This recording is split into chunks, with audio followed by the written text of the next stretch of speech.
Бишкек шаарынын жогортосунда жайланышкан спорт ордосундагы орун алган күндүзгү стационарда оор аябай күчөп турган учурда тагыраагы июль айынын орто ченинде 1000ден ашык бейтап келип жаткан болчу. Ал эми акыркы күндөрү эртеден кечке 1-2ден бейтаптар келе берип, күн ичинде 150 бейтап келип көрүнүп жатат. Учурда болсо 3 август саат 3:30 карата оңго чукул бейтап жатканын көрүп жатасыздар.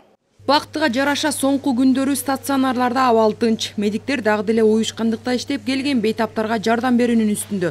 Анын үстүнө стационарларга кайрылгандардын көбү дарыланып сакайып бүтүп, кайрадан ден соолугун текшертүүгө келгендер. Ошол мезгилден бери азыр эсептегенде толук 1 ай өттү да. 1 айдын ичинде уже ошол учурдагы оорулардын баардыгы кетип, анан элдер бүгүнкү күндө бизге жаңыдан башталып аткан признактар менен келип атат да. Анан аз санда келип атат. А кээ бир корккон адамдар уже бүткөн оорусун деле кайра сурап келип атат. Ал эми чисто баягы бизде деген мындай паника көп болду да. Ошол паниканын аркасынан келип атат. Бирок бүгүнкү күндө менде оорулар болгон жок. Келген бейтаптардын азайып калганына байланыштуу ушул тапта Бишкек шаарындагы 3 стационар жабылды. Бирок эшиги гана бекитилгени болбосо, ичиндеги керебеттер жана бейтаптар үчүн түзүлгөн шарт баары сакталып турат. Ошондо Салтанат тойканасында түнкү стационар жабылды.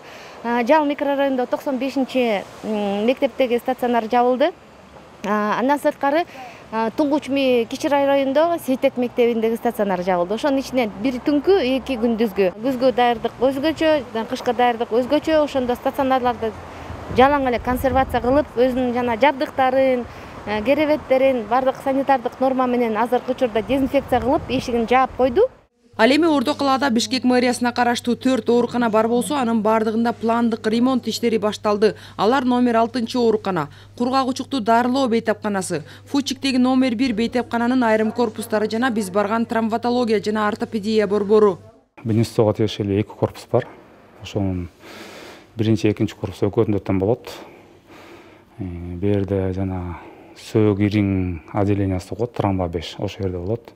Ожоговый отделение болот, анан детский отделение болот.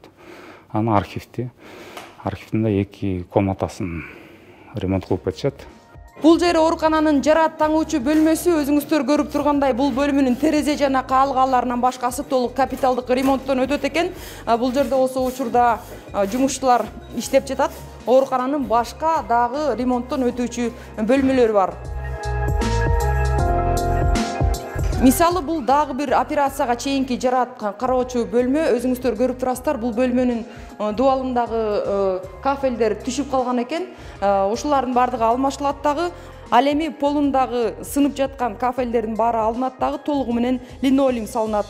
Ал ортодо ооруканаларды жана үй-бүлөлүк медицина борборлорун, ошондой эле иштеп жаткан бардык стационарларды дезинфекциялоо иштери күн сайын уланууда. Айжан Омолдошова, Руслан Сабатаров, Ала Тоо 24.